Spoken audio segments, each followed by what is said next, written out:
Hi, everyone, and welcome to this very special live stream PanQuake event. I'm your host, Taylor Hudak. Social media lovers and haters alike were very excited to hear the recent news of a planned new short messaging platform called PanQuake.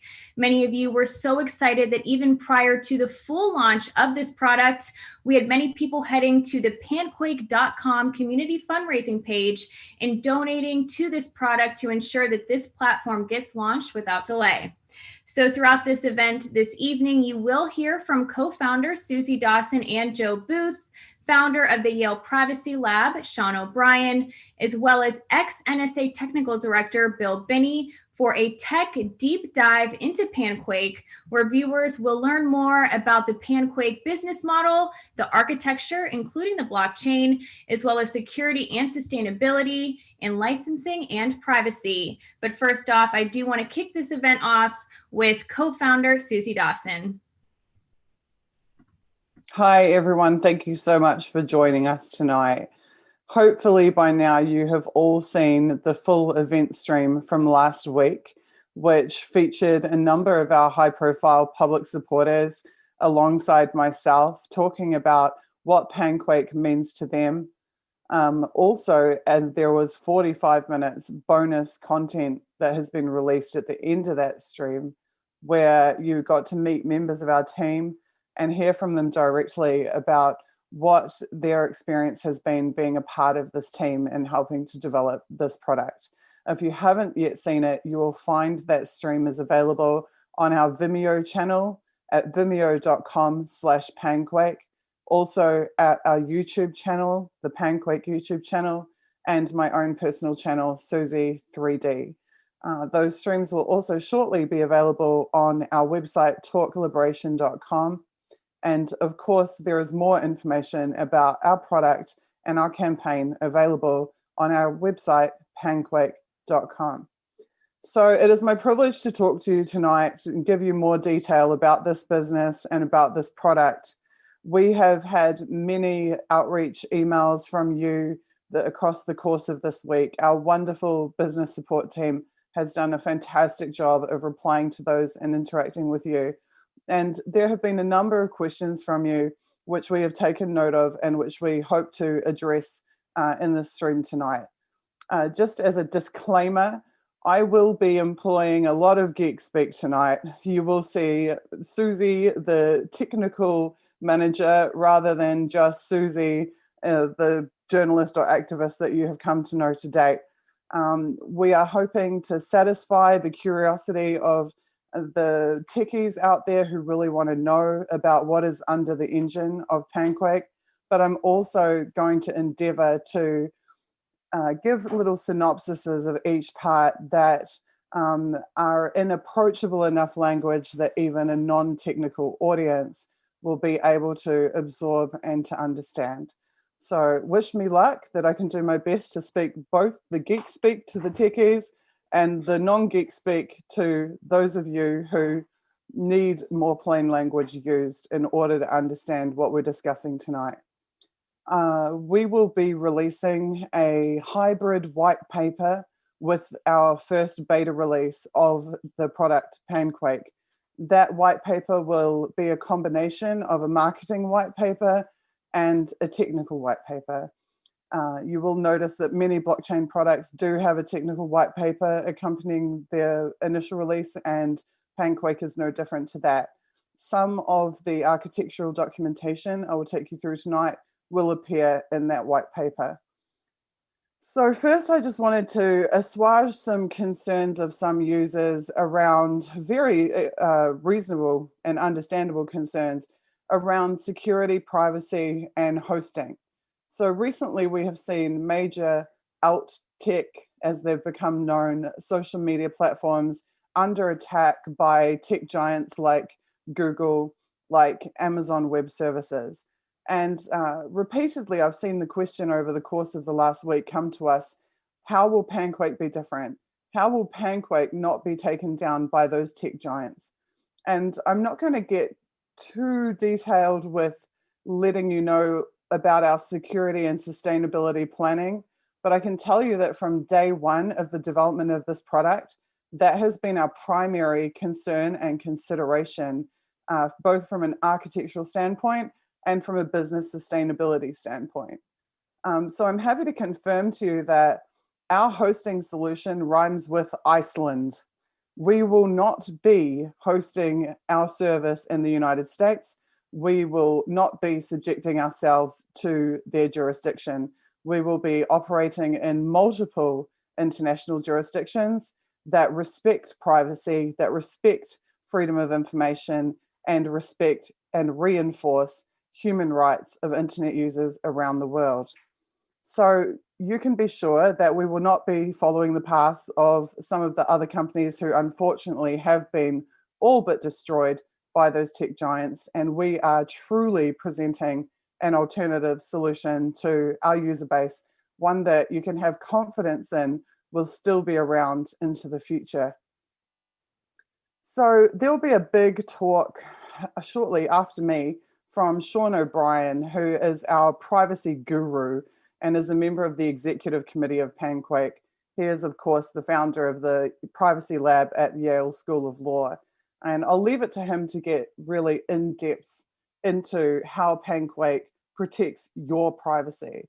However, there was just a couple of points that I did want to make about our public website, things that the average user might not have noticed, but which I think would come as a huge relief to you to know about.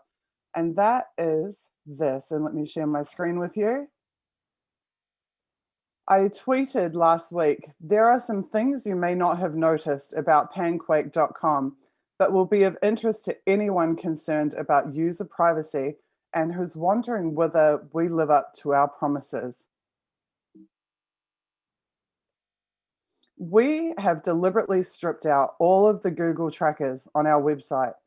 There is no notice asking you to accept cookies because we don't have any cookies at all on our pages. That's why there is nothing asking you to accept cookies. Our site has been vetted for open source and freedom software compliance, which is why there's a little line of text, verification text at the bottom of our website pages to that end. Also wanted to talk briefly about the 12-word passphrase, the early access code that some users have been collecting. We deliberately designed that system to give you that code in order to avoid capturing user emails, names, phone numbers, or any other personal information. And I also wanted to point out to you that even on our donation page, you can enter a junk email address such as a@b.com, and it will still work. You can complete our donation process without having to supply a verifiable email address. We have gone to great lengths to build an ethical private solution that allows for anonymous use. I doubt that you'll find any other social media company going to these lengths to protect you.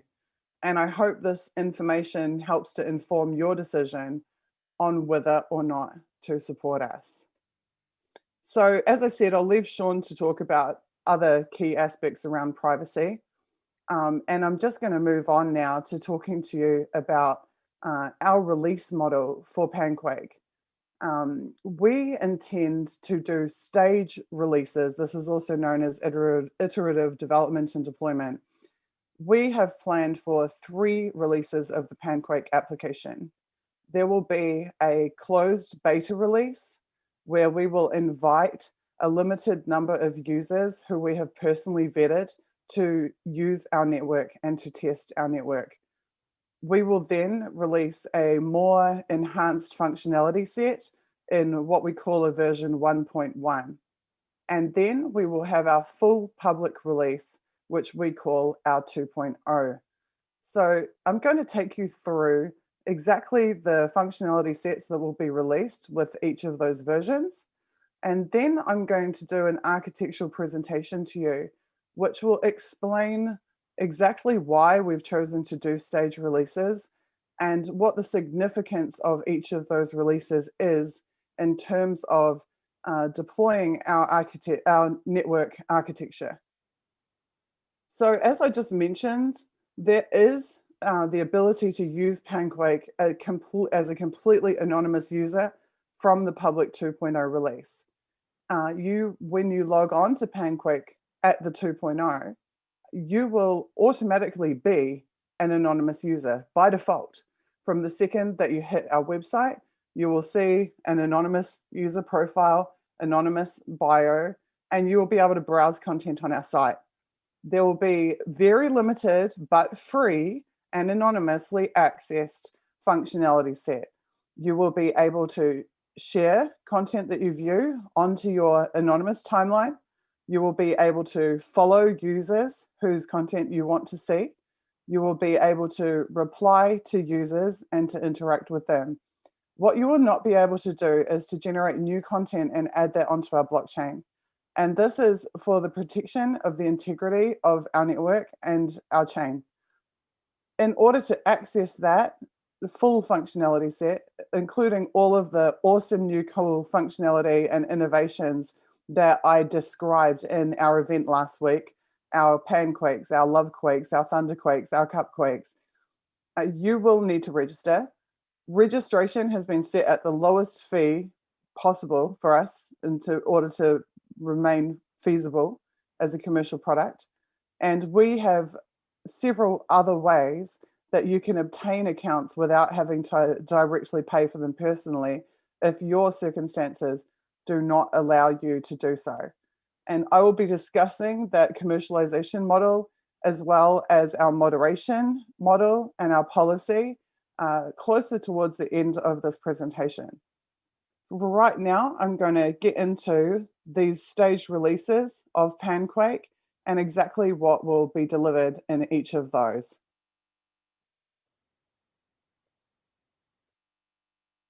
So here we have our 3 releases and what is contained within each. So our beta release is going to be offered to 5,000 users. These 5,000 users are being personally invited by us. They are people we know, people we trust, people we love, people who we can vouch for the integrity of the content and conduct of. They are people who followed us for years or who we followed for years and who we most trust to be a core part of our network. At the beta release, those users will have the ability to create a handle and a password. This will populate the initial internal user directory or user list so that they can search each other's name up and follow each other and interact with each other. They will be able to set a thumbnail picture on their profile, a bio, edit their bio details, add links to their websites, public contact email address or information if they want to, totally voluntary there, and to accrue ThunderQuake points. They will have a user number, which is just a static number that will reflect how early or late they've come on and to be a part of the network. And they'll also have an amazing function, which is called self-verification. Self-verification is completely optional. If you don't want to self-verify, you don't have to. But what self-verification does is remove the platform as the middleman who decides whether or not you're a verified account. Self-verification means that you can verify yourself and link yourself to other public profiles if you choose to, in such a way that your followers can then be certain that you are that person, but without you having to wait in some queue or have arbitrary approval from the service itself.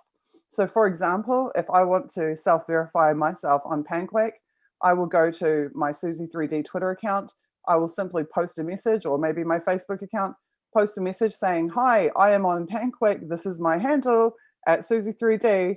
I will take the link to that social media post. I will enter into the self-verification field in PanQuake, hit enter, and now anybody who views my PanQuake profile will be able to click that link and verify through my other public accounts that I am in fact that user. Of course, if I don't want people to know I'm Suzy 3D on PanQuake, I can simply leave that field blank.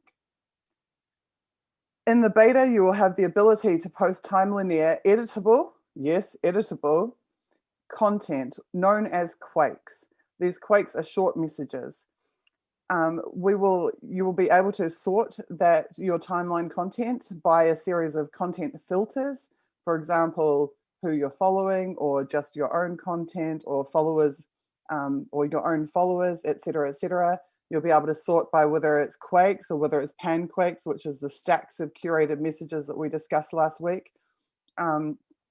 You will be able to have the following interactions. You can reply, you can like, you can amplify content, which means sharing it onto your timeline, onto your PanQuake timeline. You will be able to follow people. You'll be able to mention people. You will be able to stack quakes into PanQuakes, create PanQuakes, which then become shareable links to your stacked curated content. You'll be able to earn and gift Thunderquakes, Cupquakes, and also apply Lovequakes. In terms of notifications, you'll receive 9 different types of notifications. You will receive notifications if someone has liked your content, if they've amplified your content, if they have followed you, if they have mentioned you, if they have stacked your content into a PanQuake, if they have gifted you a Thunderquake point that they've earned, which is that super powerful messaging that we discussed last week.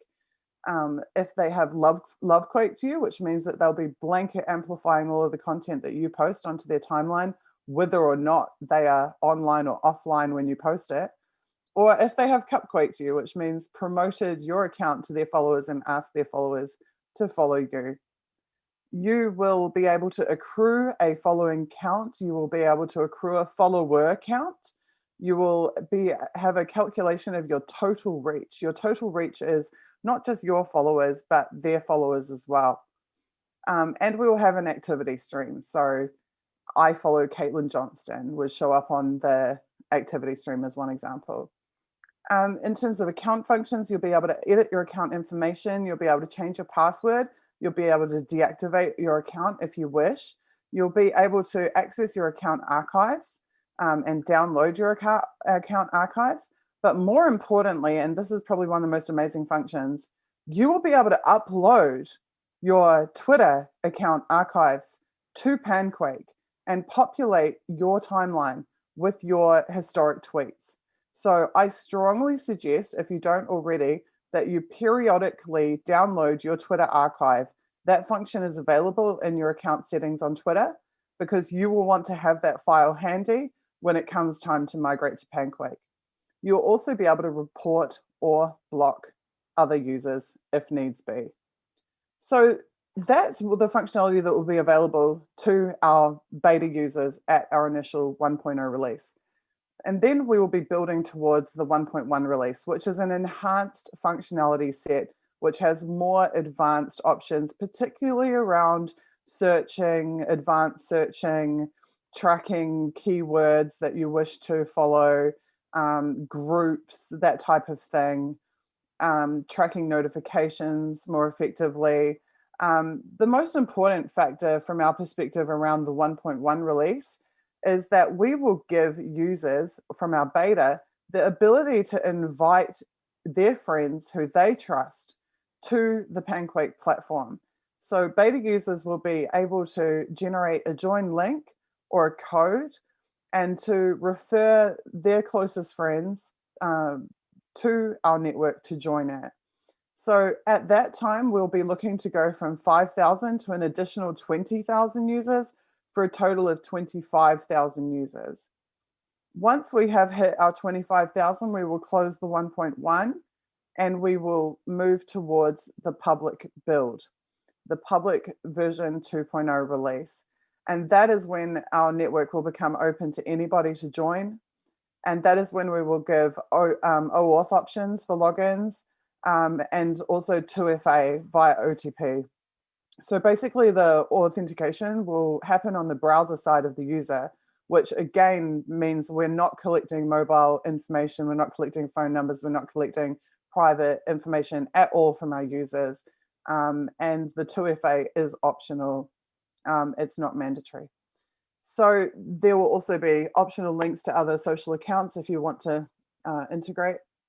There will be the ability to create lists, and there will be Bill Binney's pet project, which is encrypted DMs, P2P, off-chain and anonymized, as well as push notifications, again, optional if you want those. That's all going to happen client side. Also interoperability and inter-network integrations. So we have already some very major deals in the works around integrating PanQuake with other networks. That will provide a greater base of content being ported into PanQuake, and the ability for PanQuake content to port out to other networks as well, which means even if we have a small number of users, we can present a large amount of content in our application for our users to engage with. And we can contribute our content to other decentralized networks. I won't be giving any more specifics on what is happening with that yet. That will be a discussion for future months once those integrations have been completed. But that is happening, and it is going to give us reach far beyond just our own initial user base. Also, I'd like to mention that, and we have talked about it on social media, we will be giving the option for people to gift PanQuake accounts. So if you want to pay for your teenager or your friends or your employees, you'll be able to make bulk purchases of accounts and to give those accounts to other people. But most importantly, especially given COVID and the fact that many people find themselves in hardship circumstances right now, we also will be allowing compassionate accounts. So our monthly charge is actually a monthly minimum charge, and anybody who elects to pay more than that monthly fee, the excess funds will go into a compassionate account fund, and we will use that to give accounts to anybody who writes to us and explains to us that they are facing hardship circumstances.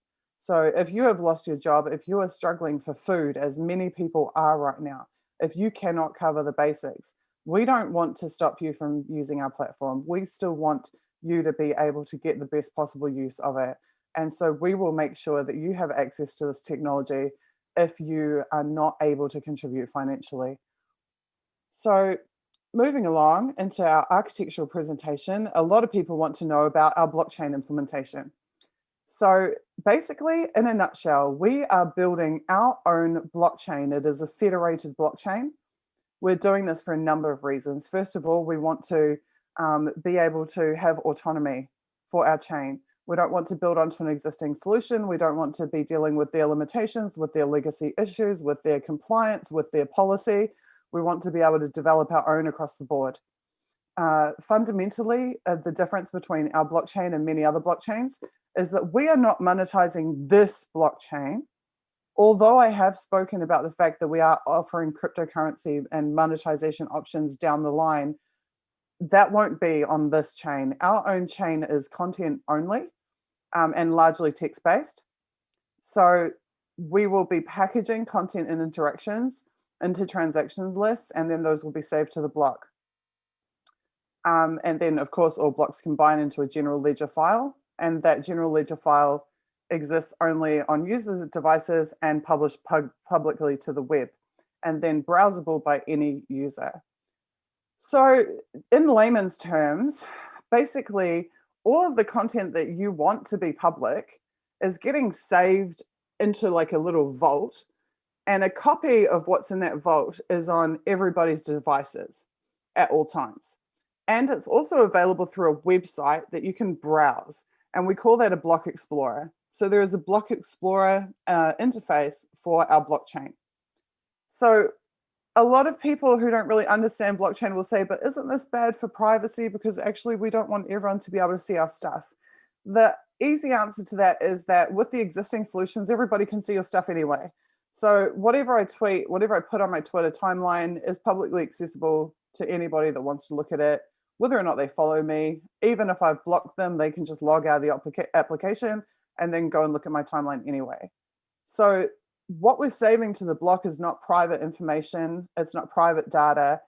We are only saving content which has been intended to be public because you want people to see it, because you want to grow your followers, and you want to spread your content as far and wide as possible. So the real power of the blockchain is around transparency, because it means that you can verify that everything that you have done, the actions that you've taken as a user, have been recorded onto the network, and you can see if those have been meddled with in any way, shape, or form. So on a daily basis at the moment, I'm seeing people complain that their retweets and likes are being lifted on Twitter. Well, with PanQuake and our blockchain, you'll be able to verify if you've liked something. You'll be able to verify if you've amplified it, and you'll be able to verify that nobody has messed with that. Conversely, when we do moderate content, we will provide the ability for you to know what was modified, on what day, at what time, who modified it, what account authored the content that is being modified and or moderated, and the reason why that has been moderated. And currently, the big tech companies do not offer this. When moderation occurs on big tech platforms, you never know about it. So for the techies, we've got all the details here about what's in a block, how are we creating our Genesis block, who are the verifiers and signers on that block. You can see that for yourself. I don't think I really need to talk through it. You know, if you know anything about blockchain, you understand that each block references the hash from the previous block and that's what chains them. You probably know that you can use chameleon hashes so that you can do block modifications if you need to, though it's not ideal, at least it does give you that flexibility. You also probably know that there's no point really moderating a block in the sense that past copies of the blockchain can in fact be accessed via applications that allow you to view those past records, even if moderations have occurred in the future records. And therefore, you probably know that we will be having to apply our moderation at front end on application side rather than on the block. What that means translated for regular users is that when we moderate content, we'll make it so that that content doesn't appear anymore in the application itself that is actually on your device that you're viewing, because that is the most effective way for us to do it. But our moderations will be recorded to the block. So you will understand and be able to see for yourself when moderation has occurred and why. So moving forward into the blockchain process, this is the actual process by which a user posts content on their application on their device, and it actually eventually ends up saved onto the blockchain. So the content is packaged as transactions and broadcast to known nodes on the network, so nodes that are close to you on the network. Those nodes compile, and I should say we have little node clusters with different levels of authority that have different abilities to process that information. Those nodes, the trusted nodes, compile lists of pending transactions, and they get packaged into a block. Those nodes then send that block to the full network for consensus. So regardless of the authority of an individual node, the resource devices of the entire network are called on to perform the processing of the block. If the nodes achieve consensus on that block, then that creates final candidate list, which is hashed. That hashed list is then broadcast, and once again, the resources of the entire network are drawn on to seek agreement on that hash.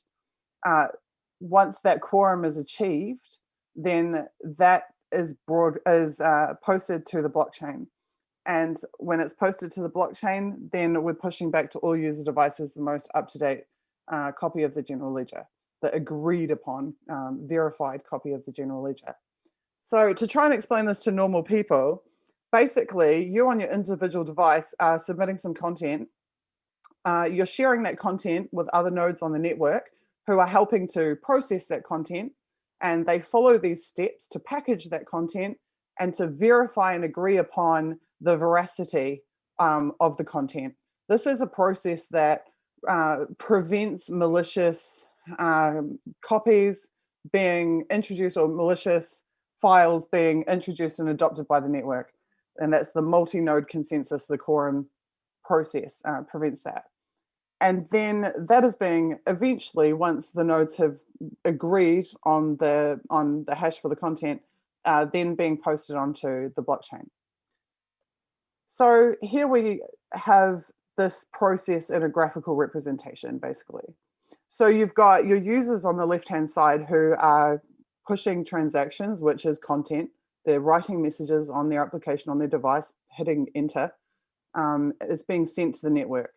Trusted nodes, or loose federations of trusted and partly trusted nodes, have the ability, the authority to compile that data, to compare it, and to package it into those candidate lists.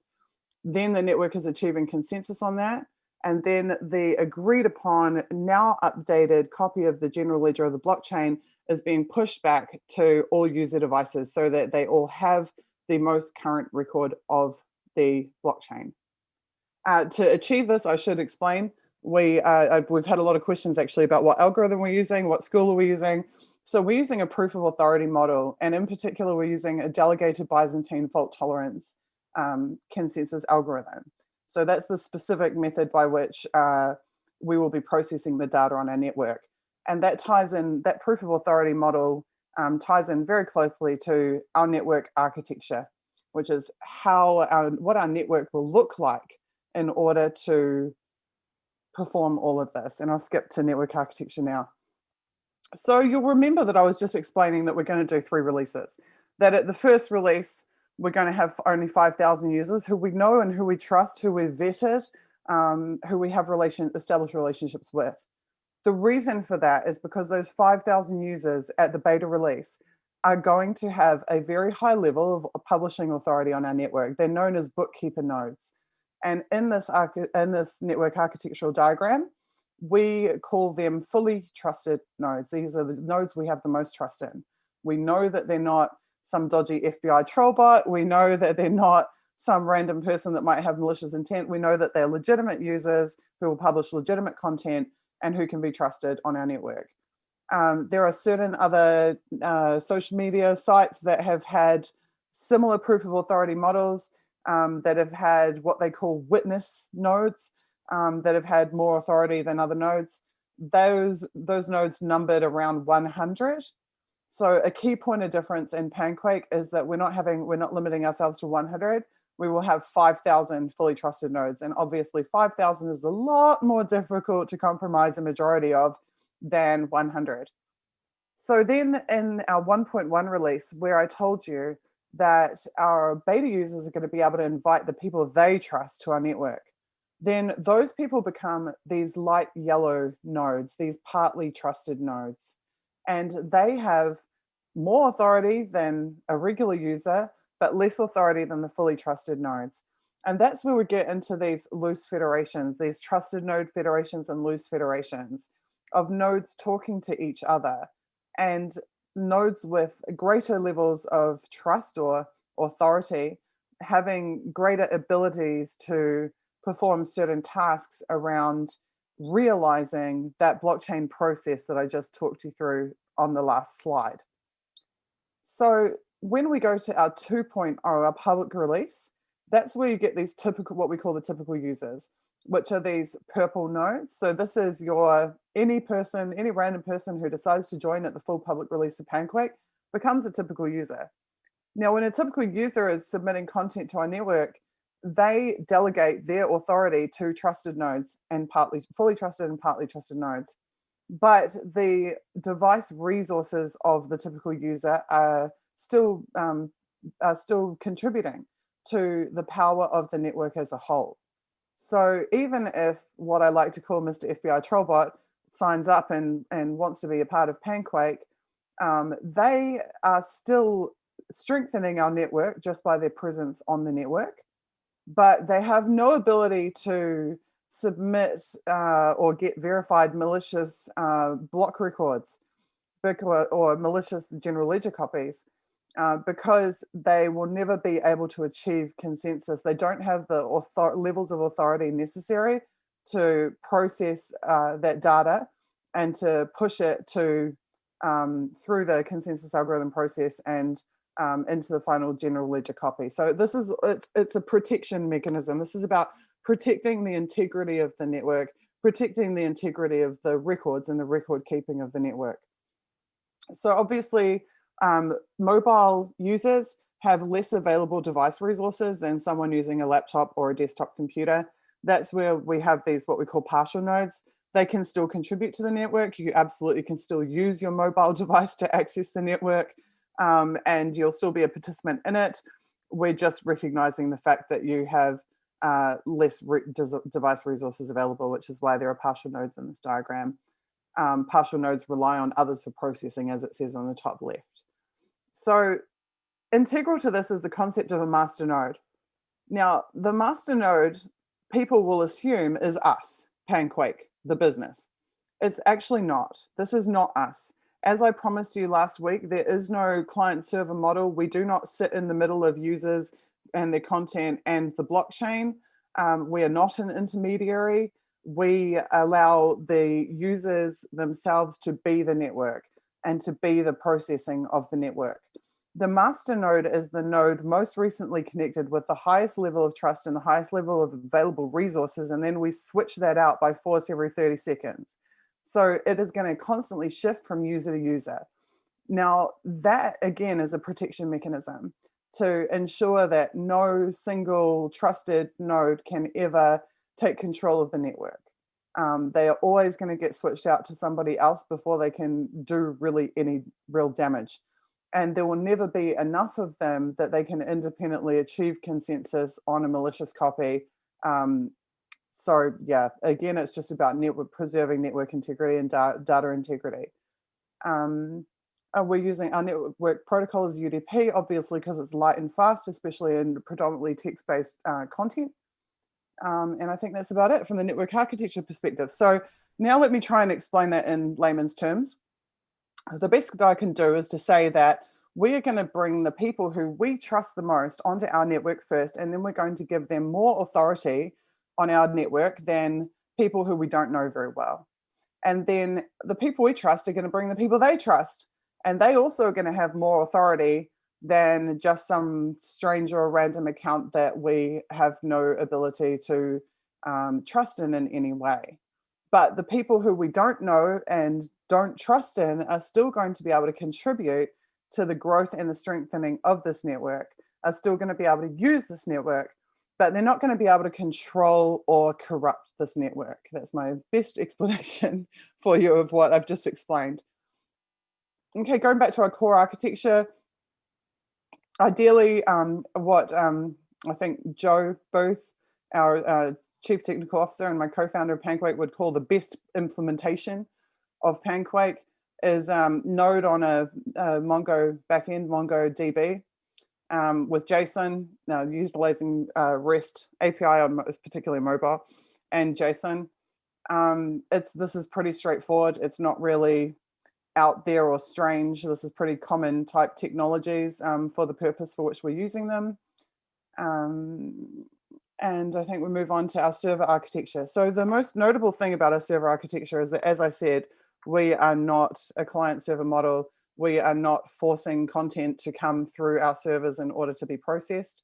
That in itself is huge by comparison to the big tech companies, all of whom do push all of your content and interactions through their servers before they publish them to the web. So in terms of our server architecture, we use fault tolerant storage to keep backup copies of the blockchain, just so that they are preserved. We have offsite copies as well, obviously, just to make sure that we can never lose access to those backups. We do run an observer monitor, which is just observing the network, just to make sure that everything is running as it should. So when I say observing, that doesn't mean spying on you. It doesn't mean accessing any of your information. All that means is that it's making sure that data is flowing through the network the way that it should, and that everything is happening according to the architectural plans. We have alerts and monitoring just to notify us if there is some problem, so that we can address that problem. And that's about it. Everything here is very straightforward. So next part is, I think I haven't missed anything there on the architecture, but I do now want to talk about what is this going to cost. Sorry, I'll just kill my screen share for a second. Last week, we talked about changing the paradigm, changing the entire nature of the relationships between users and social media services.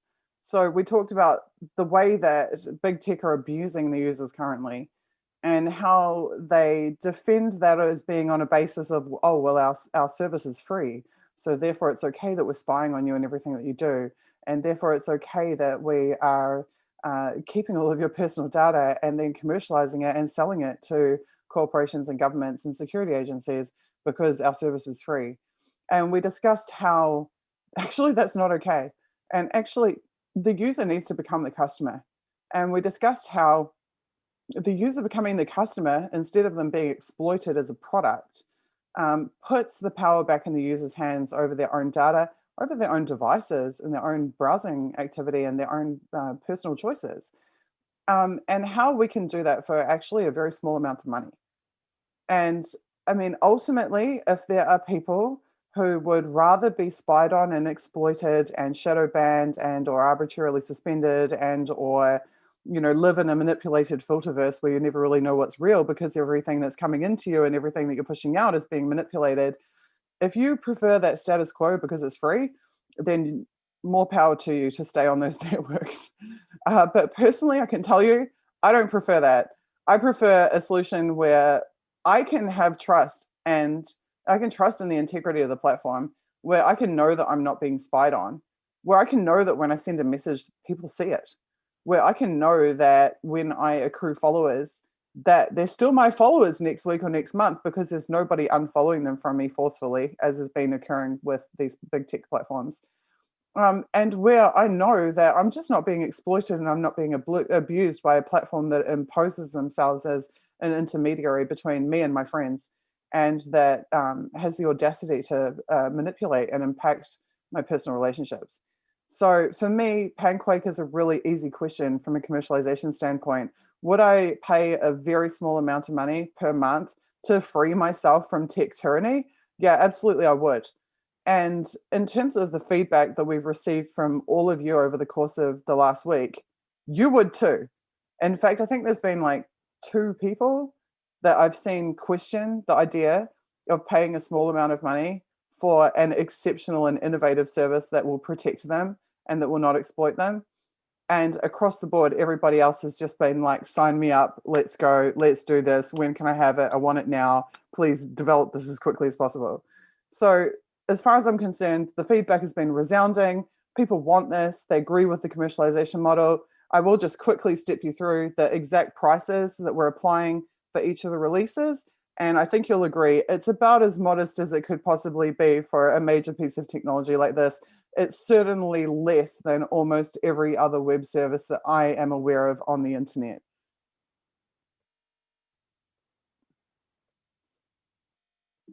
So in terms of commercialization, it's pretty basic. So when we bring on our first 5,000 people, we're giving them $3 per month for life.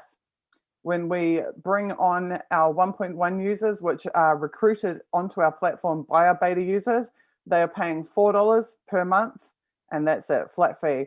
And that gives them access to all of the functionality of PanQuake across the board. There is never any additional pay more money for this or pay more money for that. We are committing to one flat fee per user, level playing field. That's it, no more.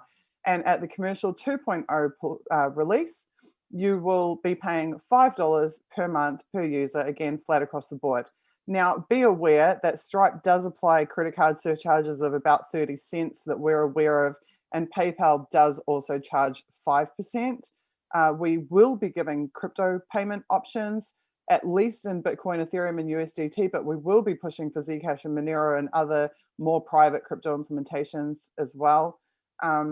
So, and obviously with those, you're not going to have to deal with surcharges or anything like that. So very basic, easy to understand, transparent commercialization model that we commit right now to not tampering with. So what are you going to get for your $5 other than the very key points that I've just explained to you? You are getting for your $5 really a whole new world of social media, but you're getting 14 ironclad solutions to major existing social media problems. You are getting 4 brand new, extremely powerful features for expanding social reach and amplification. Tools that I would only be able to dream of to this point as a journalist and an activist in terms of being a capacity to build audience and to spread messages. We are handing you that technology for your $5 a month. You will have total ownership and control of your own data, and you have a solid balance of privacy by design built into our platform, and the transparency of the blockchain. And then, as if that wasn't enough, down the line, I can guarantee you'll also have the ability to earn cryptocurrency for your content. And just to reiterate, That won't be on our blockchain. That will be via integration with existing decentralized networks, who shall remain anonymous at this point. So I think the only thing that I haven't really covered off for you so far is the next most obvious questions, which are around content moderation and site policy. And so I would like to just quickly cover that now. So obviously, we are not going to allow horrific, heinous things, illegal things specifically, to be published to our network. That would be unconscionable to us. This is not a place for child porn. This is not a place for illegal content. We are not protecting your rights. We're protecting your freedoms, and you do not have the freedom to commit crimes. Therefore, lawful activity will absolutely be protected on our network, will not be censored. This is not about censoring opinions. We will never censor based on opinions. Censorship will only be along unlawful, illegal activity. So all lawful activity is protected on our network. We will have an abuse policy that clearly outlines what is illegal and what is not illegal. We will not be making arbitrary suspensions or bans unless there are users engaged in posting illegal content to our network, in which case, absolutely, we will be removing that content, and we will be reporting to our users that we have removed that content. Everybody does need to abide by our license, but our licenses are pretty open. Sean will talk about that. We are an open source development project. We are free software. And so I'll leave it for him to go through the specifics around licensing. There is a reporting function, and there is the ability to file complaints, obviously. We're also, it's not mentioned here, but we're also hoping to have live customer service inbuilt within the application, so that you can talk to a real person, not a robot, about your problems. In terms of service, you agree to participate, you agree to process data on our network, to contribute to the processing of data, to connect to other nodes, because we are a P2P decentralized network. Obviously, we will have invoicing and payments built into the application itself. We promise responsiveness to our users, and we've done a great job of that already this week. Anybody who's interacted with us will be able to verify that. We will need to apply metering or rate limits that prevent abuse of the platform, just so that we can't have Mr. FBI Trollbot coming along and hitting a button 50 times in a row because he wants to jam things up. We will actually give a lot more details about our governance model into the future, but you've already had some details tonight. Questions around Jira Restriction. This is one that we're still working on, and one that Sean, I think, will have a lot to say about as well. We do need to account for questions like what happens if Saudi Arabia, as one example, decides that no one in Saudi Arabia can access PanQuake. And in terms of privacy policy, we have a number of amazing promises to you, which we absolutely are already living up to and will continue to. No tracking, no cookies, no selling user data, no personalization algorithms, no knowledge servers, no AdWorks, total access to your own data, and compliant with, in New Zealand, the Privacy Act 1993 and 2020, but also with GDPR and other relevant privacy legislation worldwide. So let me see, I think that's about it tonight for my presentation, except to really talk now about the delivery model for this application, which is pretty unique for a software project. So I am intending to use what's known as a frequent delivery model, because the big question on everybody's lips now is going to be, when can we get this? Give us a date, give us a time, give us a place. And that's not how we're going to work. How we're going to work is by coming back to you in a live stream event on the last Saturday of every single month. And at that delivery public meeting, we will be presenting to you an update on the work that has been completed within that calendar month to progress the build of this project. There's a number of reasons I want to do this, primarily because it builds confidence with the audience.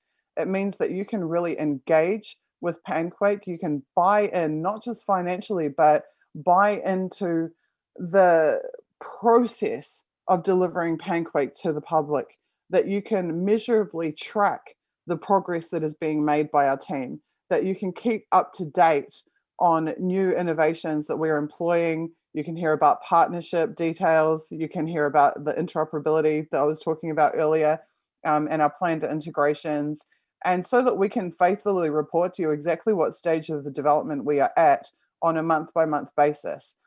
The real reason for this is because I don't want to pull a date out of a hat and say, well, we've estimated that it will be released by X date, and then just we all go off into a black hole for 6 months or 12 months, and then we're like, oh, sorry, we've missed that date because XYZ problem. That is very common in software development projects, for you to be promised a delivery date and that date to be pushed back and pushed back and pushed back and pushed back, or for the project to fall over at testing and never deliver at all. So I don't want to ever let that happen with PanQuake. And how I guarantee that that won't happen is by coming back to our PanQuake community every single month and telling you, this is where we're at, this is the progress we've made this month, this is what we're going to do in the coming month, and I will be back here in 1 month to show you that that is in fact what we have done. And that is what I call a frequent delivery model. I think it is the best model for our customers. I think it is the best model for our development team and our project managers. And I think that this allows for a continued incremental organic growth of our PanQuake community as more people become aware of this project and become engaged and get on board. So of course, we have an amazing team. We've got 23 people working for us, but we need your help, because right now those 23 people are volunteering. They're working day jobs, and then they're working on PanQuake after hours and on weekends. If we want to get this project over the line fast, we need to be able to pay our staff to come on full time with us. So as we mentioned earlier, the initial $50,000 that we're fundraising is the absolute must-have necessary funding to meet the costs of establishing the business, and a lot of work has been done around establishing the business, but what is outstanding to complete, and around the front end build and delivery of the beta product. So that 50,000 will push the beta over the line eventually, as per our volunteers' ability to work on this project. But if you want an accelerated beta build, if you want the beta build in dramatically shorter time frame than it can otherwise be achieved by the volunteer team, then we need to be able to bring these people onto contract, employ them full time, and have them developing PanQuake all day, every day. We have the best people. We have skilled, experienced, qualified people. Let's use them. Let's bring them on with PanQuake full time. If you, our community, financially empower us to be able to do so, we will be able to deliver this product months ahead of schedule. So if you want to see that happen, be our PR team, be our media team, share the link to panquake.com to every corner of the internet, recruit people to promote this product, spread the word, bring us as much funding as you can, and we will systematically employ all of our best people one by one and expedite the development of this project. I will see everybody again on the last Saturday of February. I believe it was like the 28th. I don't know, I have to check. Now, 27th, I believe, Saturday 27th. I will be back to deliver the progress that our incredible team has made over the coming 4 or 5 weeks. I look forward to seeing you then. I think now we're going to have a little chat with Jo, and Taylor's back, so I'll hand over to her. Thank you all so much for being here.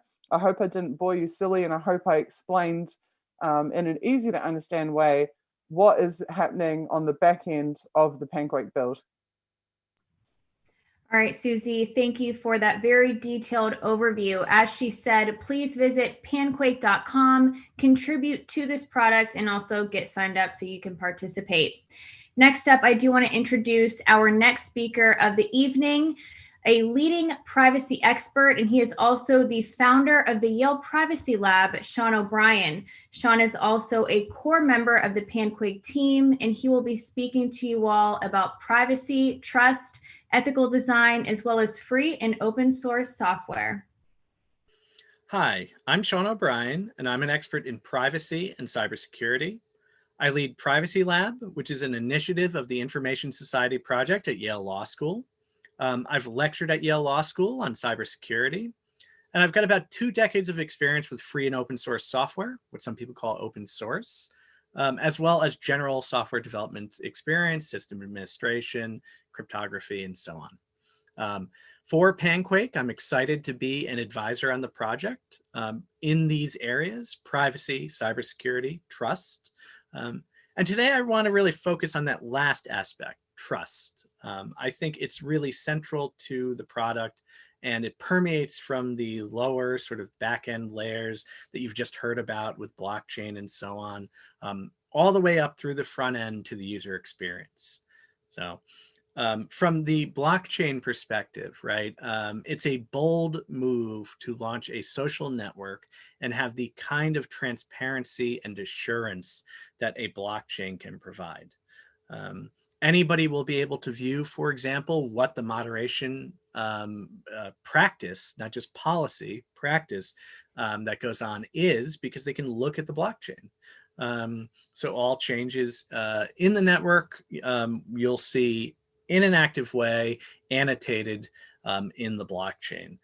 On the front end, there's a strong dedication to free and open source software as well. So not only do you have that transparency and assurance at the low level, but the software that the average user sees as PanQuake, interacts with, does Thunderquakes, does Lovequakes, does all these amazing new features. That software is going to have a high level of transparency as well, down in the core of the source code. So for those of you unfamiliar with the terminology, free and open source software, it basically means that you can view the source code of the software and see how it operates. You can share that source code. You can modify that source code. You can remix that source code. And it means that there's a community development model, right, as an aspect of the product. So if you're into security and you want to get involved, you can look at the source, you can audit it, you can suggest changes. If you're into design and user experience, you can get involved at that level. If you're interested in accessibility and localization and those kinds of aspects, or even documentation, which is so sorely needed in the free and open source software world, you can get involved at that level. So we're going to build this community structure around the product and make sure that you feel respected and heard and actively a part of the growth and innovation of PanQuake. So we'd like to encourage members of the FOSS community, as well as people who don't, normally do open source or software libre or whatever term you're used to. Folks who don't even know what that stuff is, we want to have them actively part of the feedback process. Folks who can hack on the code base, we're going to build a community structure around that and have privacy respecting ways that folks can get involved, communicate with each other and collaborate on that. We want to have pen testers and amateurs alike looking at the security, auditing the protocols, suggesting different cryptographic approaches, and giving candid feedback, right? Strong, candid, active feedback so that when the application goes live, we're not testing it on an audience. It's already been through the ringer. It already is awesome and works well and has the level of privacy and cybersecurity that no other social network can compete with. So that's the goal. And the way to start, of course, is by building that structure, which is what is happening right now. And I'm glad to be advising on. PanQuake will not be making the same mistakes as other recent sort of social media experiments, if you will. You're probably familiar with some really reckless handling of personal information in some of these other networks. We have the benefit of hindsight, of course, but also many of these things are based upon sort of just a lack of privacy by design. Building in that privacy at a low level is another way to sort of build trust you're making it difficult to make mistakes, right? By having protocols in place, by having policies in place, and by designing software and infrastructure in such a way that, for example, you follow the principle of least authority, right? That means that you don't share something with something or someone who doesn't need that information. You don't create a huge data trail and just cache and back up everything. If you don't need to log it, and there will be very little logging in this network except for functionality and sort of crash reporting and those kinds of things. But if you don't need to log it, you don't. And throwing out information is the anathema of the surveillance industry that most social networks run upon. So it's really exciting to see that PanQuake is dedicated to not doing all of that. And it takes real dedicated work to come up with those designs, which is where I fit in. So that sort of brings me to my primary role, which is advising on the privacy aspects of the project. As Suzy and others have pointed out, PanQuake is determined to be as private as possible in as many dimensions as possible, and sort of the software and the infrastructure will allow. And where that privacy does not yet exist, it will be designed and implemented.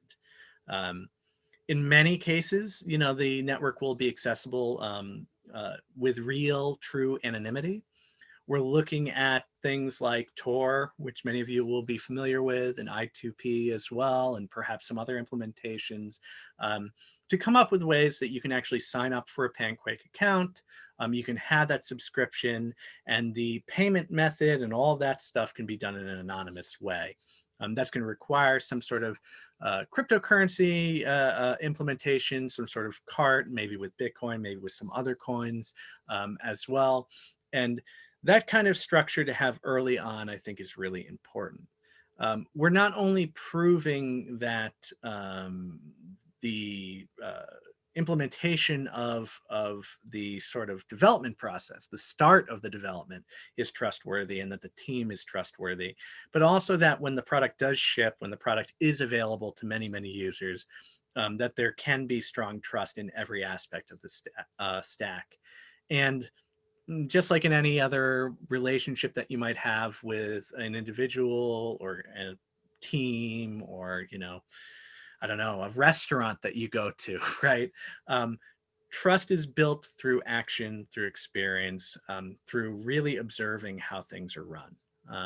And that's where the transparency and the assurance, I think, is really strong in this project.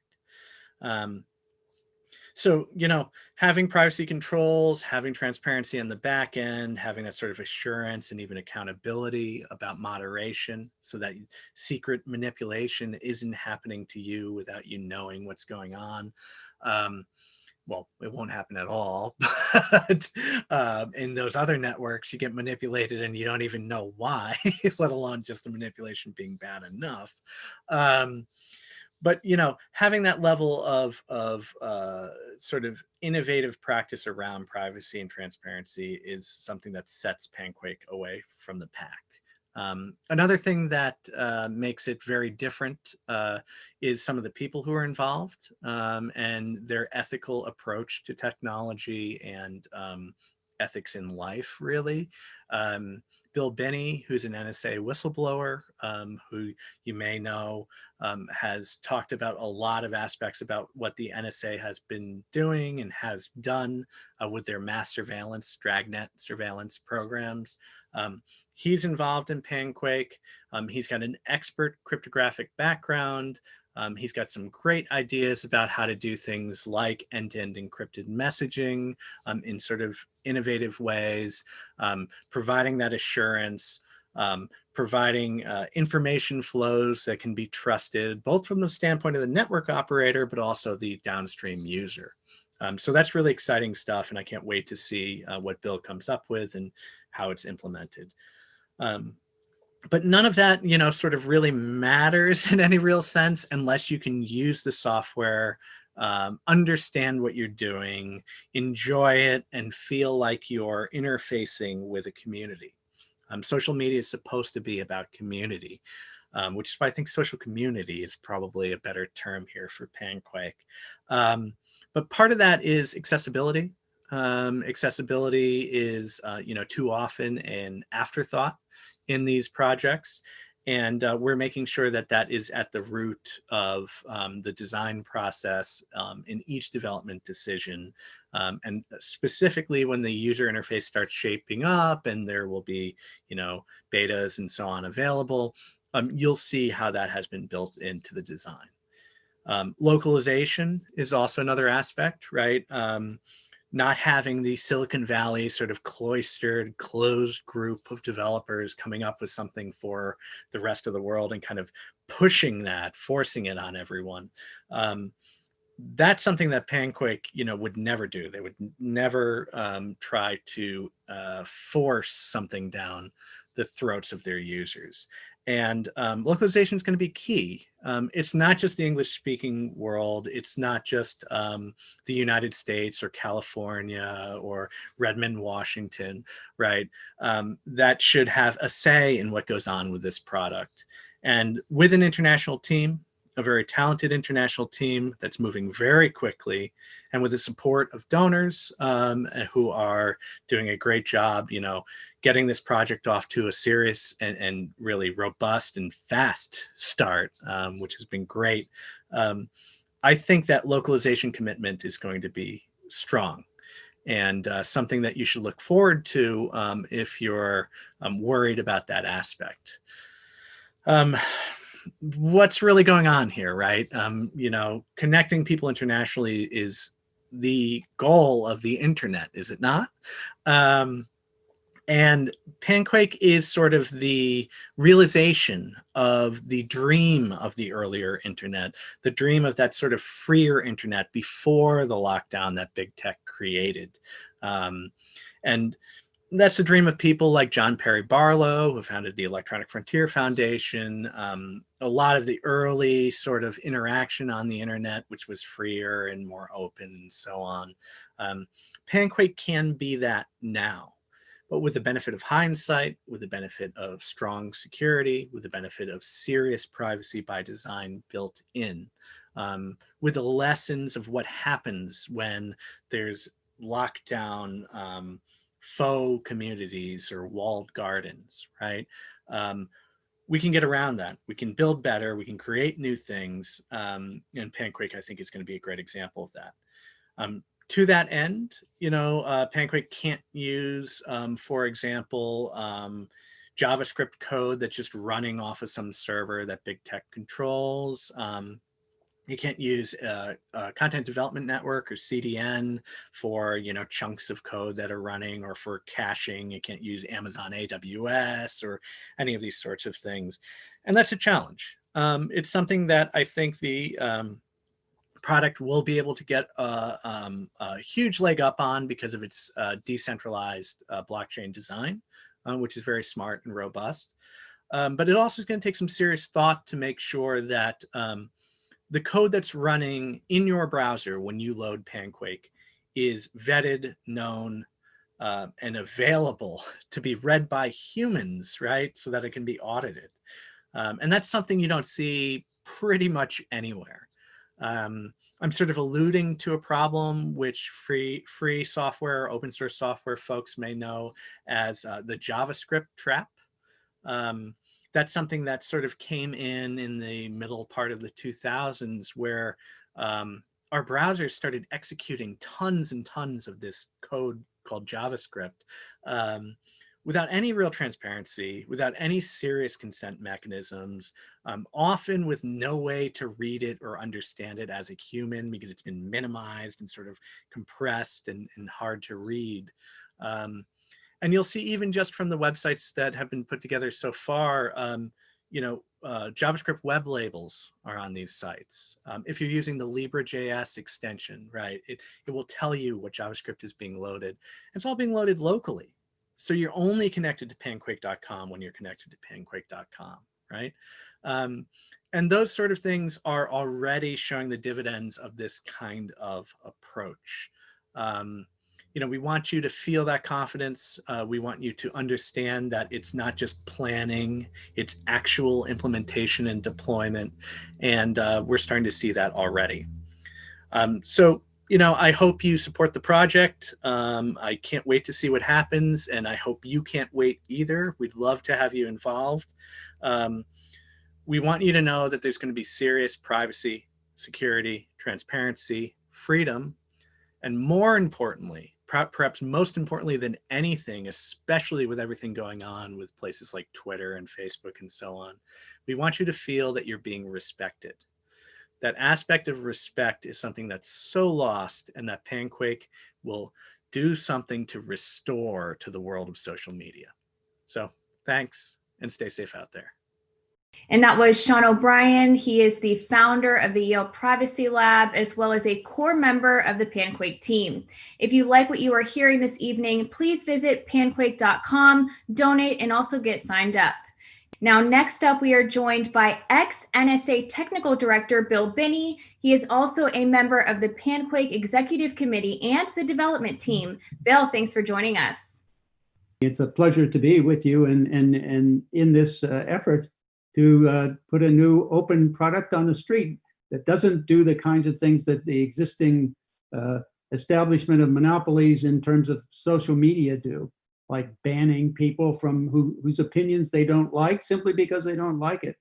And the other point is, I think about, and one of the important aspects of this effort is that it doesn't capture and store the data of the users. This is very important because this is the kind of things that's being used against individuals to spy on them, both by governments, not just the US government, but multiple governments around the world, as well as companies selling the data.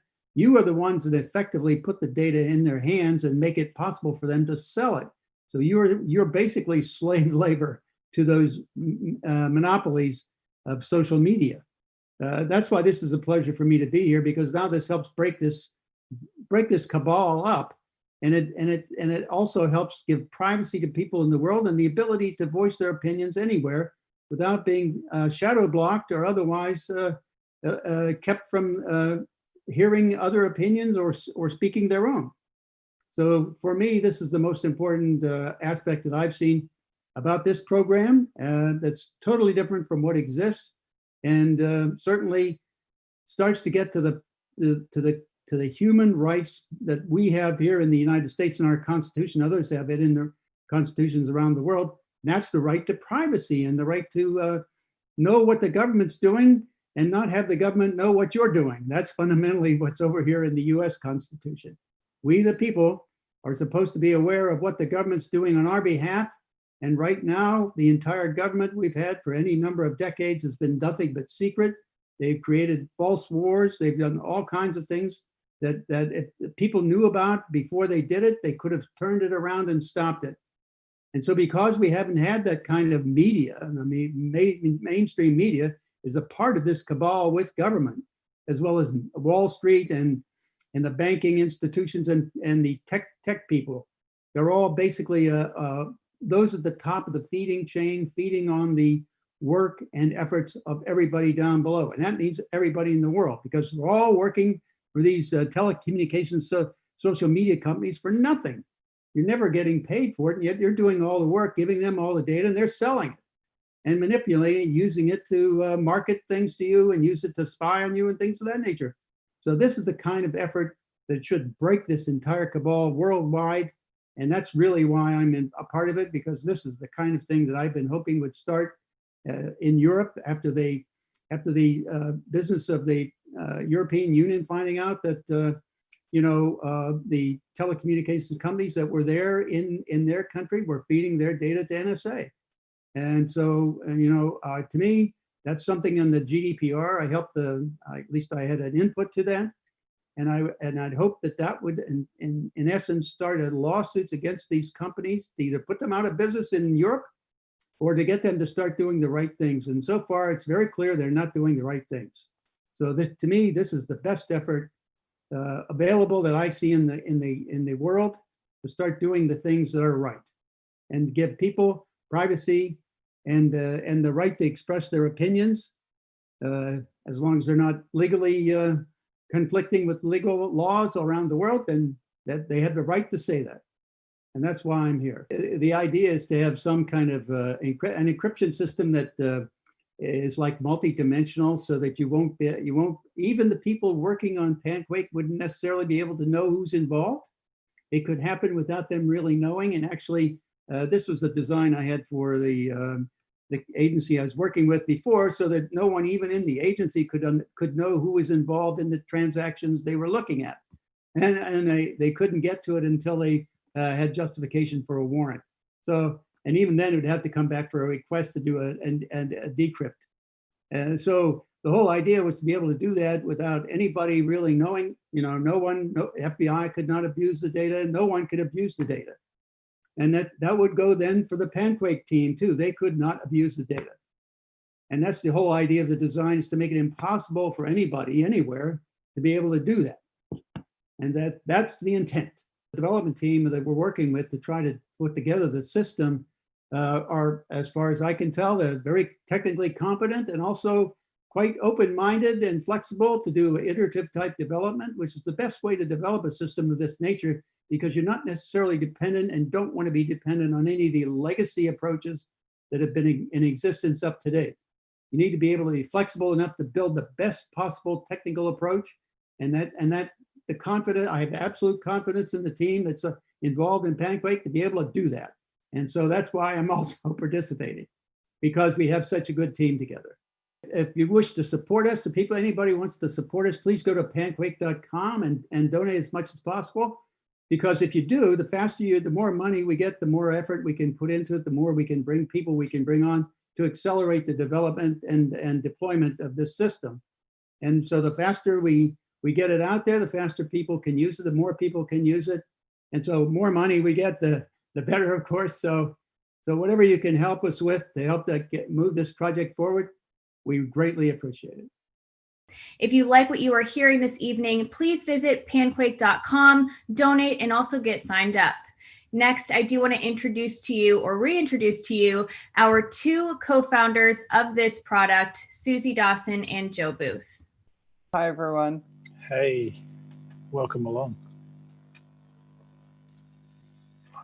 Joe, what would you like to share with our audience tonight? Well, I think it's fantastic to be part of this project, and I really enjoyed our initial sessions.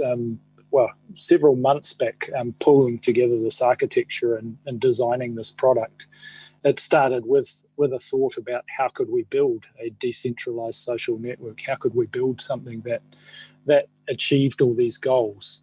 That is something that we've been looking for years. I mean, my personal journey sort of started many years ago. I started with trying to scrape content off news websites to put onto my favorite social networks, because there wasn't content. I was an early adopter and there wasn't anything happening. I just wanted to see what was happening. I like to connect to people, and I think a lot of what happens in our social networks, we're not seeing the messages from people. We're seeing a filtered content of what we want to see. So I think a lot of the design of this product of PanQuake was built so that we could be sure that we had received the message that someone had sent us, that we could be sure that any action we took, like liking or sharing something, is recorded in a blockchain. I've always enjoyed sharing every aspect of my life with it, and I often use social media as a way to keep notes about what I've done. And I often, you'll often see from me messages saying I'm just headed off down to there, or I did this today, or did this today. And so for me, having a social network that can record that kind of activity stream is fantastic. Years and years ago, I came across social aggregators, and I started using one many years ago. I think the link to it's probably still in my Twitter profile, because that's when I last felt like my social networks were connected, that my activity from everywhere was shared in a way that I had control of, that the messages were coming through, and I could check that when I sent something on Plurk, that my Plurk arrived on my activity stream and centralized. So I'm excited by this product, and I think it will serve a lot of people that are looking for that authentic communication with other people. And I think that is where the combination of people and technology can totally make this happen. So I'm excited to build this with you, Suzy, and it's been a great ride so far. And it's fantastic to see how enthusiastic people are about PanQuake.com and how they want to support us and increase our momentum so we can build this product that we've promised. It's fantastic also to be part of this team. You may have seen in our previous video all the team members that are part of my team that have been brought on and joined in with us on this endeavor. It's fantastic to have such a team with such a broad range of interests and expertise. I particularly enjoyed talking with Bill about some of our designs and some of the aspects of our network, how cryptography can be used to authenticate messages, and how you can use hashes and keys in a way that connects things together and makes them provable. And so it's fantastic to be able to realize some of his dreams as well as mine. And I think all of us in PanQuake at the moment have had these dreams and hopes, and it's now that we don't need to hope any longer. We can build it, and together with your help and with your support out there in the community, we can build this, and we can build it a lot faster. It's been amazing actually to see your support. When we launched PanQuake the other day, we never expected to receive. I think initially it was maybe a few hundred people will pay attention, but I think when we're talking about what we would like in a social network, that resounds with other people. When we're looking to serve you rather than make money off you, when we're looking to earn your trust and build something that will benefit you, I think this kind of way of working is a fantastic way of working. I left the corporate industry a few years back, and it was there that I realized I was more screwing people for money rather than helping them. So in these endeavors and in this particular project, I think we are seeking to help people realize their potential, to unlock that latent potential that they have, to share a message, to have a conversation with others. And even in our stream the other day, you saw people talking about how that would mean for them to not be shadow banned, to not be blocked, to be able to send a message and know that people have actually seen it. So it's fantastic to be part of this journey. And so what you just said really resonates with me a great deal, because at my most commercially successful in my professional career, I felt like the net result of what I did was just to cause unemployment for low and medium level employees by creating automated innovations and making executives very happy that I was creating passive income streams for them through technology, but ultimately benefiting society not at all. By comparison, the work I've done outside of the commercial sphere to date has been extremely satisfying. It hasn't been financially rewarding at all. It's been financially disastrous, but I've had the deep satisfaction of knowing that I was contributing something meaningful to the social sphere. I think PanQuake is a fantastic merging of the two, where we can be a viable commercial business, but we can really change things for people. We can solve problems for them that they, weeks before our release, couldn't imagine ever could be solved for them. People have felt very trapped, very boxed in by big tech. They felt helpless and disempowered. And by contrast, since our launch event, some of the commentary that I've seen has basically reduced me to tears.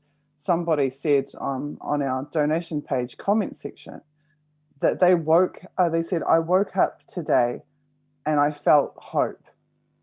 I felt hope for the future because I know about PanQuake. And you can't really put a price on that. To have that type of positive influence on how people feel about themselves and the world and society is priceless. And I'm so grateful to everybody on our team who's helping to make something so special come about. I would just quickly like to talk, I think it's really important to talk about definitions of success, because I think the typical expectation around what a successful social network is that you have 2 billion users or 600 million users or 3 million users.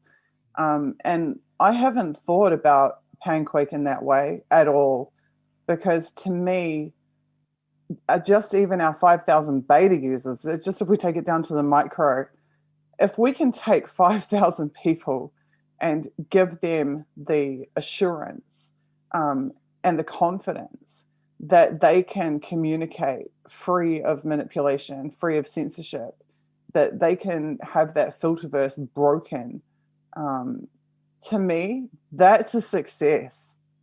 In all sincerity, if this network only had 5,000 users, that's a success. If there are 5,000 people who can freely exchange and share information, totally free of the corruption of big tech, that is a success. You know, if we can have 25,000 that can do that, that's a success. That's an even bigger success. I don't see mass adoption and hundreds of millions of users as defining success for PanQuake. I see anybody being freed from the constraints of big tech manipulation as a success. And so that's what I'm really looking forward to. My friends, my family, my fellow content creators, or that person who leaves a message telling us how touched they are and how their worldview has changed by knowing we exist. Those people being freed, for me, defines the success of PanQuake, not just the total number of users over X amount of months or years. Yeah, I totally agree. I see the success of this as even enabling that one or two people, if we can break through that that oppression upon them, just one or two people, I think we will be successful. I really do enjoy. I've worked in tech for years. I do enjoy helping people unlock the potential of tech and to solve some of the issues they have. And I think one of the aspects that's I've really enjoyed seeing with this project is our user interface. How it's not just for text. It's not a it's not. You'll probably find me on every social network out there. There's probably an account for me, so I've tried them all, and there's been plenty out there.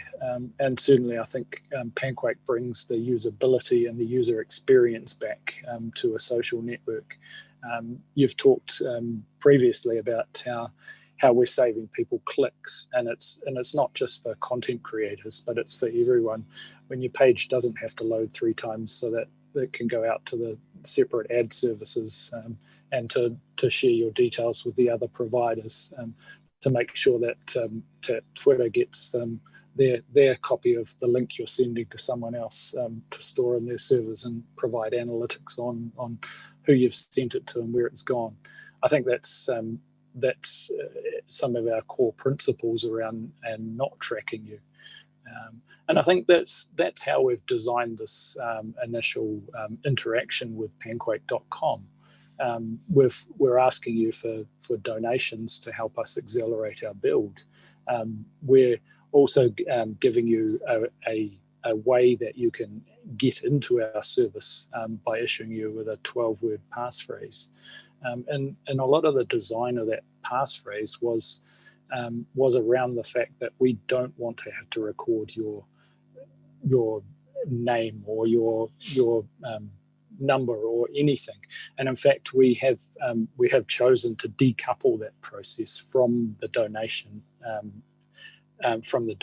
system. So the donation system, while it might go to Stripe or PayPal or another payment provider, the next step of the process doesn't see anything about that, and that's from the PanQuake site. It gives you those 12. You generate the 12 words yourself, and we never see those 12 words unless of course you log a support call with us and send them to us. But we should never need to see those. What we instead do is take a hash or a cryptographic signature of those 12 words, so that we know that when you present those 12 words to your client at the other end, we can compare the cryptographic hash of that information, and we can be sure that it's you, whoever you are, that are coming back to access PanQuake. So we're excited to see some of you, and it's awesome to see so many people getting early access codes. It'll be fantastic to see it. I think you also mentioned earlier, Suzy, about access codes, and there's probably a bit more information about that. Yeah, sure. So, it was amusing and very cute to me when I think two individuals at least had worked out that they could access the site that hosts the codes without having donated.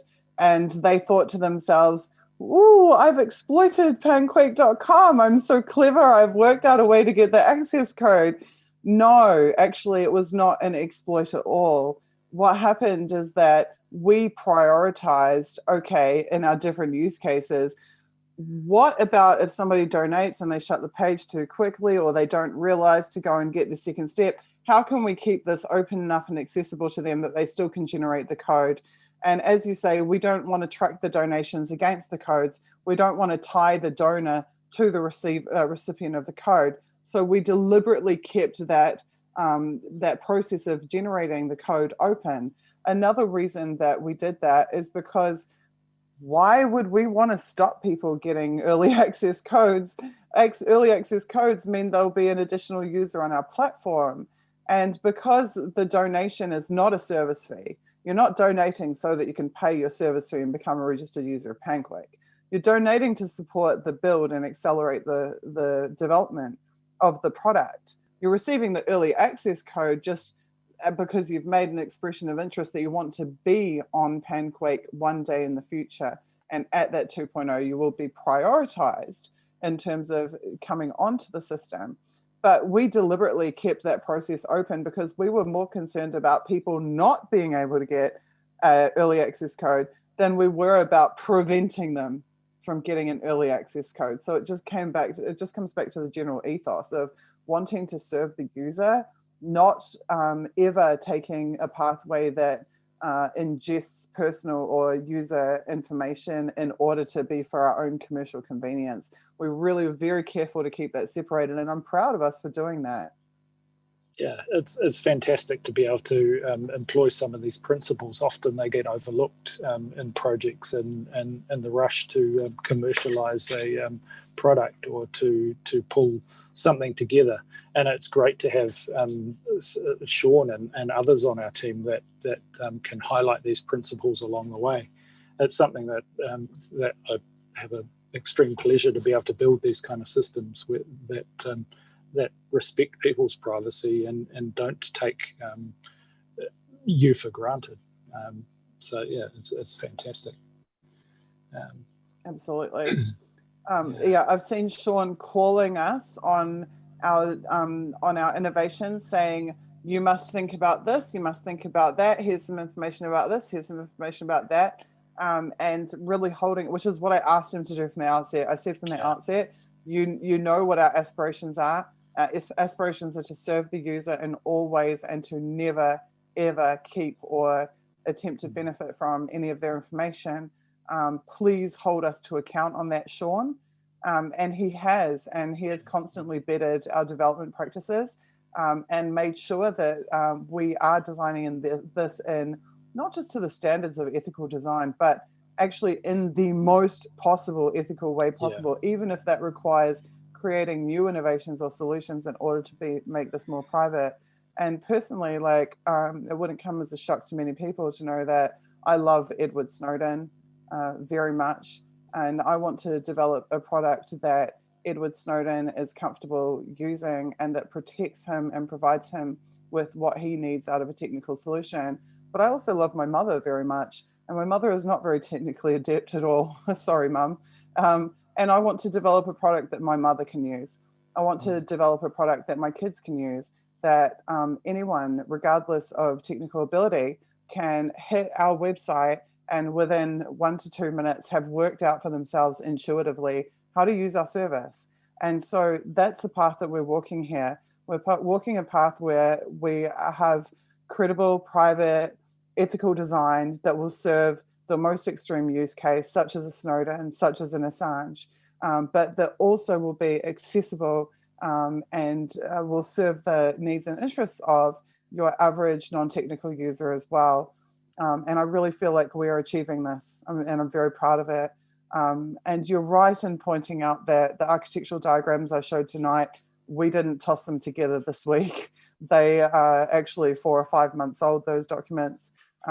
We have done an intense amount of work since then. We have mapped the entire functionality of our application to the most minute degree possible. We have completed all of our use cases. We have completed all of our workflows. We have draft mock-ups for every screen of our application. Obviously, we're electing not to share those at this stage while they're still in development. We certainly will be in the future when they're tested and ready for release. An immense amount of work has gone into this project, and it will take an immense amount of work to complete it. But we are significantly along that pathway already, and we have got absolutely the best people around us making that happen. So I think now it's time for us to get back to work. Are there any closing words you would like to say, Joe?